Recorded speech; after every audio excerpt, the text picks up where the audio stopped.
Vamos a otro tema, a la economía, porque la inflación anual de nuestro país ya alcanza un 10,5% y es la quinta más alta entre 17 países de América Latina, superada por Venezuela, Argentina, Brasil y Paraguay. Los expertos además han proyectado que el alza va a continuar durante los próximos meses, por eso queremos analizar el escenario económico junto a Manuel Agosín, académico de la Facultad de Economía y Negocios de la Universidad de Chile. ¿Cómo está, Manuel? Buenos días, gracias por estar acá. Buenos días, muchas gracias, Davor. Muchas gracias por tenerme en su programa. Sí, lo primero es preguntarle cómo tomamos esta inédita participación de Chile en este ranking de la inflación en la parte alta. Estamos en los top 5 de América Latina. Sí, pero eso siempre es un poquito engañoso, ¿no? El 10% no es una inflación tipo Argentina ni Venezuela. O sea, estamos en otro rango igual. Ahora, esto no significa que no tengamos una inflación preocupante.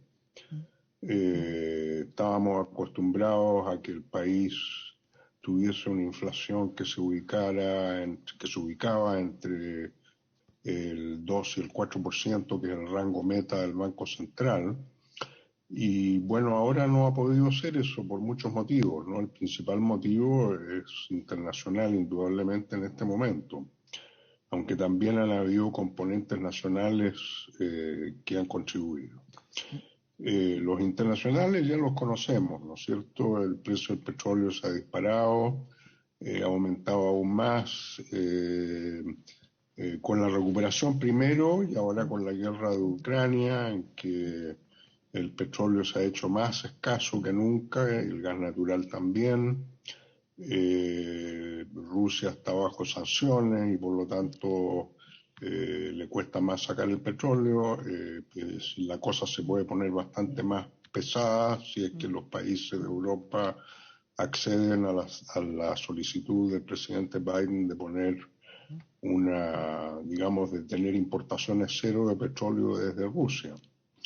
Ese es un elemento. El otro es la pérdida de Ucrania como país abastecedor de trigo y de bienes esenciales para el consumo humano. Hay que acordarse que Ucrania es uno de los principales productores de trigo del mundo.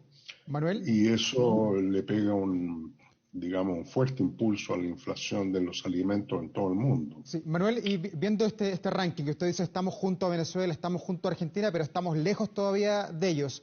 ¿Cuándo hay que preocuparse? ¿Cuál es el guarismo que a usted lo preocuparía? Porque es 10,5 en el total de la inflación, pero si uno va al desglose, por ejemplo, la canasta de alimentos, ya es 15% la inflación en 12 meses. ¿Cuándo hay que preocuparse? Yo creo que hay que preocuparse ahora, no hay que esperar para preocuparse. Y creo que el Banco Central ya está tomando cartas en este asunto. Creo que es grave. Piense además de que India decidió no exportar trigo, lo que también es otro golpe a la inflación de los precios de los alimentos. El maíz también es importante porque el maíz se usa para el consumo animal. Entonces, en todos estos rubros tenemos un proceso inflacionario bien fuerte en el mundo. Y además Chile tuvo, los parlamentarios muy irresponsablemente aprobaron 3 retiros, fueron 3, no fueron 4 ni 5, fueron 3 retiros de los fondos de pensiones que impulsaron la demanda en forma brutal. Fueron 50.000 millones de dólares que se retiraron de los fondos de pensiones. Una buena parte de ellos fue al consumo. Y entonces esa parte es totalmente nacional y la culpa es nuestra. El IFE que se dio a mal momento, hacia fines de la segunda mitad, no sabemos si ha terminado la pandemia, iba a decir fines de la pandemia, a mediados del 2021, cuando ya la economía se estaba recuperando. Eso había que haberlo hecho en el año 2020. Entonces esto también fue un golpe inflacionario. Y hay que preocuparse, o sea, el fisco no está en condiciones de hacer grandes gastos en este momento. Yo no sé de dónde van a salir los recursos para financiar un muy ambicioso programa del presidente Boric. Manuel, pero se vienen meses muy, muy complejos, ¿no? Pensando en las proyecciones que hace el Banco Central ayer, que dice que Chile va a crecer 1,5% el 2022, que el primer trimestre creció más de 7%, pero sin embargo el guarismo final va a ser 1,5%. O sea, vienen 3 trimestres negativos muy abajo.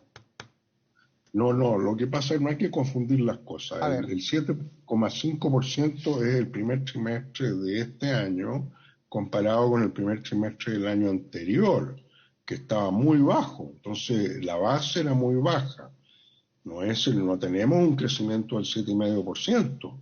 Ya sabemos que las exportaciones están cayendo, que la demanda agregada cae también por el mismo hecho de la inflación, que hace que los consumidores dejen de hacer gastos discrecionales. Entonces no fue 7,5, fue en comparación con el si lo tomáramos el crecimiento del primer trimestre y lo anualizáramos, ¿no es cierto?, consideráramos que esa tasa hay que anualizarla, o sea, multiplicar 1 más la tasa elevado a 4, va a ser mucho menos. No sé cuál es en este momento, pero no creo que haya sido más del 3%. Entonces, eso es lo que importa en este momento. Para el año como un todo, comparado con el 2021, que fue un año de crecimiento de 11,75%, ¿no es cierto?, un 1,5% o quizás menos, es una caída tremenda. Es una caída tremenda porque va a haber ajuste en la demanda, vamos a estar con un cuadro inflacionario que no se va a detener rápidamente por los motivos mencionados, especialmente los internacionales, ¿no es cierto? Entonces vamos a tener un crecimiento que ojalá llegue al 1,5% y el central está prediciendo un crecimiento, proyectando un crecimiento de casi 0 para el año 2023. O sea, estamos en una situación muy delicada y ojalá.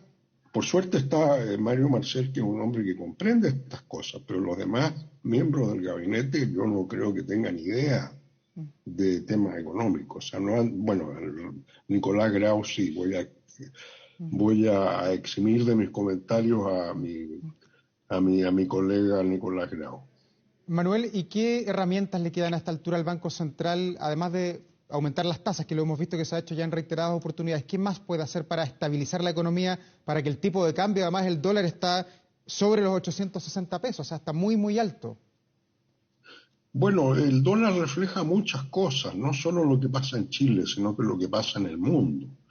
En el mundo, o sea, los tenedores de activos han apostado a que la Reserva Federal va a seguir subiendo tasas. Y cuando la Reserva Federal sube tasas, se retraen los flujos de capital de otros países y se van hacia Estados Unidos, que es un país que da seguridad a los inversionistas. Entonces, por eso que el dólar es uno de los motivos que el dólar está subiendo. Agreguémosle el riesgo chileno, que es una convención, ¿no es cierto?, la convención constitucional, no sabemos por dónde va eso, si se va a aprobar, si no se va a aprobar, un gobierno que ha sido bastante zigzagueante en políticas, que tampoco creo que esté dando grandes confianzas a los inversionistas. Entonces, dada toda esa constelación de variables, tenemos un dólar como más arriba de los 860 pesos, y yo creo que podría perfectamente superar los 900 pesos antes de fin de año. Manuel, y respecto a lo que hemos visto en el debate en el Congreso, ayer veíamos que se aprobó el sueldo mínimo, va a llegar a 400.000 pesos a contar del mes de agosto. ¿Esto de alguna manera sirve para amortiguar esta inflación tan creciente que ya está sobre el 10% o no? ¿O va a tener un impacto menor?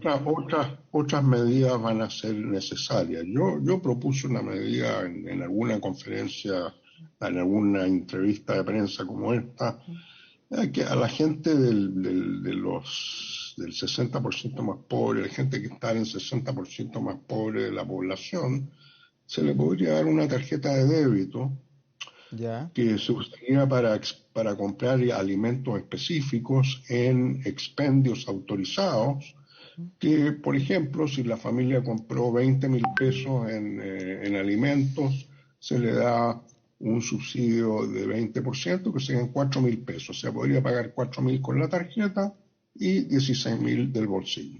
Entonces, esto podría ser una solución hasta que se normalicen los mercados. O sea, cuando Ucrania vuelva a exportar maíz y trigo, cuando India tenga ya más seguridad de que sus productores no van a vender en un mercado internacional con precios muy altos y dejar a la población india sin el trigo que se necesita para hacer el pan, etcétera, etcétera. Entonces, cuando esas cosas se normalicen, cuando el precio del petróleo baje a niveles que sean más normales, va a parar el fenómeno inflacionario. Entonces, mientras tanto, se podría hacer una política de apoyo a la compra de alimentos, así como se está haciendo una política para frenar el alza de los precios al consumidor del petróleo, o sea, de la benzina, de la gasolina y de la parafina. Entonces, esto es perfectamente factible. No es una tecnología que no se haya implementado otras veces, lo ha hecho República Dominicana, que es un país más pobre que Chile, y ciertamente Chile tiene la capacidad tecnológica para hacerlo. Ya, pero de todas maneras, pero Manuel, perdón, de todas maneras, el aumento del sueldo mínimo, 14% más, 400.000 pesos a contar de agosto, es un paliativo importante, además de la medida que usted plantea. Indudablemente, pero si sigue la inflación, como va a seguir durante todo el año, esos 400.000 pesos se van a achicar en términos reales.